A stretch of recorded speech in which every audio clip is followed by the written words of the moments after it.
Today, the Church celebrates the date of the death. The first thing to say about them is that they are alive. We have to say it. We have to say it to ourselves. Both the one who has recently has died, or the one who hasn't been with us for a long time. It is something that we must never forget. There is eternal life.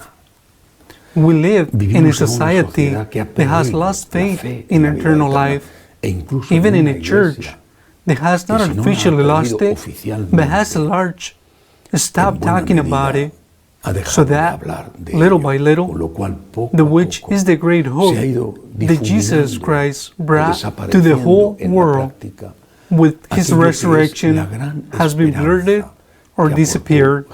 There is eternal life. It's not a dream. It's not an ideal. It is not. How nice it will be if it were true. But it's something that is true. Christ has risen. It is true. There is eternal life. Those who have died have not died forever. St. Paul said, he said knowing that his death was near. He said that for him, Christ is life, and again to die, because to be with Christ is the best thing. There is eternal life, and there we should meet with God Almighty, the Holy Trinity, the Holy Virgin. We might meet up with the saints, and possibly many of those who have preceded us. Another thing that we must say today is that this lack of faith in eternal life leads us to live the present life with anguish, with our own anguish, because every day is a day less. Also, with anguish, the life of our loved ones, because every day is also a less day for them, and lead us to forget, sometimes so quickly, to those who are no longer with us. For example, when I was a young priest, at least in Spain, maybe it's not like that in everywhere else, but when I was a young priest, it was very frequent for people to come and ask for masses for the dead. It was really very frequently. Today it's very rare.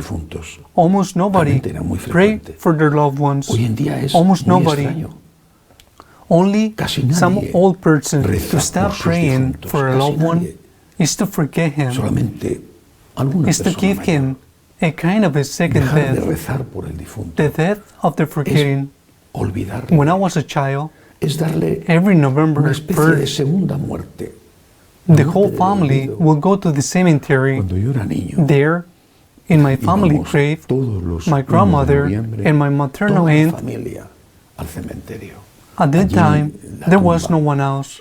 Later, the grave was occupied by my father, my mother, my sister. Little by little, that became a memory of my family.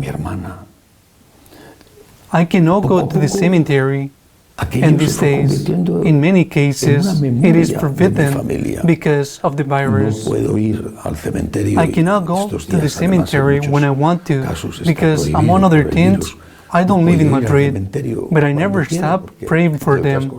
My mother, my father, they never forgot my birthday, never.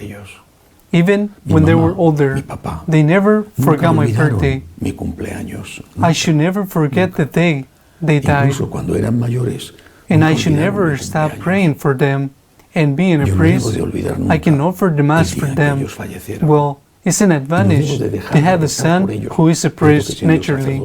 But we can all pray for them, or order a Mass, or gain a plenary indulgence for them. And this is what I want to talk about next.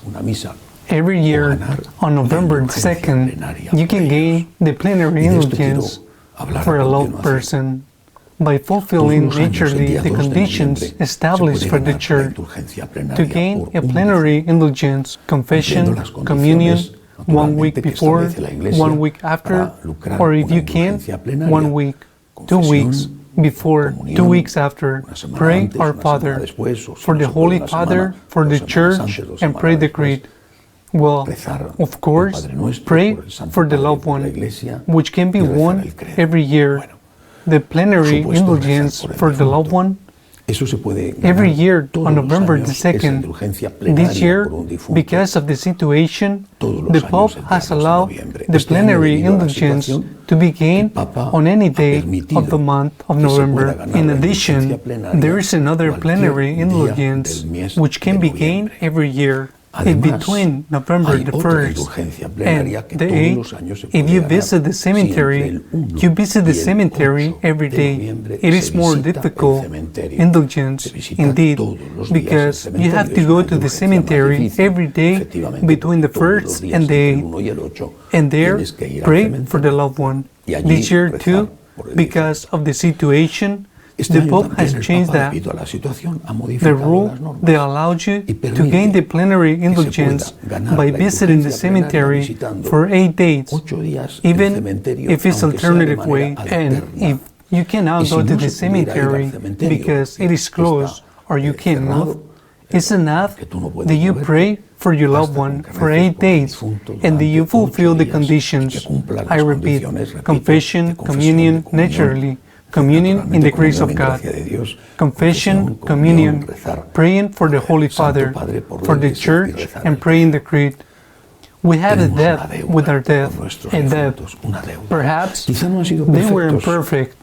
We don't know if they are in purgatory or already in heaven or hell, but we have a debt with them. We must pray for them, for all the blessed souls in purgatory.